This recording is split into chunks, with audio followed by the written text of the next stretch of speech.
नमस्कार, superfast news में आपका स्वागत है। कुछ ही विधानसभा क्षेत्र में गढ़पुर, चौकड़ी, खंडवा, निबोल, लोहारी, धुलसर, लोंगसरी, डेहरी आदि क्षेत्रों में नुक्कड़ सभा का किया गया आयोजन।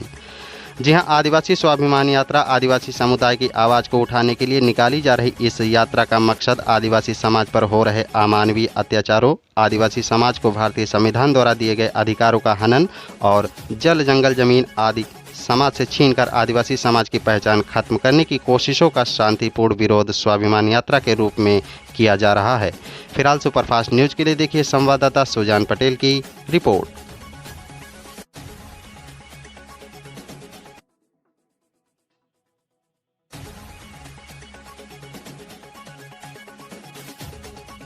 अच्छी स्वाभिमान यात्रा जो निकाली जा रही है, किस उद्देश्य के लिए निकाली जा रही है?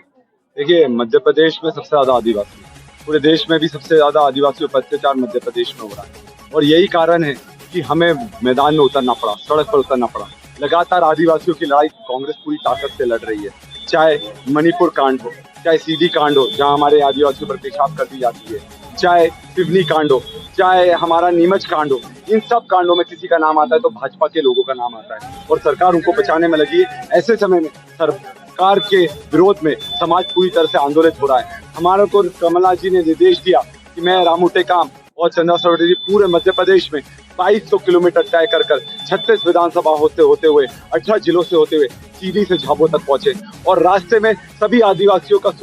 दुख सुख बांटने का काम करें, उनके घाव भरने का काम करें और उनके स्वाभिमान को जगाने का काम करें, क्योंकि इस यात्रा का उद्देश्य ही है कि हमारा आदिवासी का अगर स्वाभिमान जाग गया तो वो अपनी सुरक्षा खुद कर सकता है। और यही लड़ाई लड़ने के लिए हम मैदान में निकल गए और जिस तरह का जन समर्थन सब दूर मिल रहा है, आज कुछ ही में मिला है, निश्चित तौर पर यह हमारा आदिवासियों में को एक नई उम्मीद देता है कि अब समाज जाग रहा है और अब हम लड़ने के लिए भाजपा की सरकार उखाड़ने के लिए पूरी तरह से तैयार है। आज आदिवासी स्वाभिमान यात्रा मध्य प्रदेश में जो शुरुआत हुई सीधी से आज डेहरी में तक आई है, 2200 किलोमीटर का रास्ता तय करके और लगभग 60 किलोमीटर हमारी कुक्षी विधानसभा से गुजरती हुई मनावर में जा रही है। उद्देश्य लक्ष्य एक ही है, आदिवासियों पे हो रहे अत्याचार, उनकी लड़ाई कौन लड़ेगा। संविधान में जो आदिवासियों को अधिकार दिए गए उसका हनन हो रहा है, उसकी आवाज़ कौन उठाएगा, उसकी लड़ाई कौन लड़ेगा। ये इस लड़ाई को लड़ने के लिए कमलनाथ जी ने युवा कांग्रेस के अध्यक्ष विक्रांत भूरिया जी को, आदिवासी प्रकोष्ठ के हमारे प्रदेश अध्यक्ष टिकाम जी को, आदिवासी प्रकोष्ठ की महिला अध्यक्ष चंदा जी को भेजा है आप लोगों के बीच में। हम लोगों के बीच में गांव-गांव में होते होते हमने लोगों को कांग्रेस की विचारधारा के बारे में बताया और किस तरह से देश में और प्रदेश में आदिवासियों पे अत्याचार हो रहा है वो जानकारी उनको बताई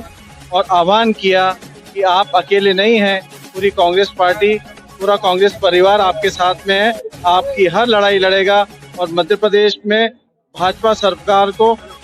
उखाड़ फेंकने की तैयारी इस रैली के माध्यम से मध्य प्रदेश में शुरू हो गई।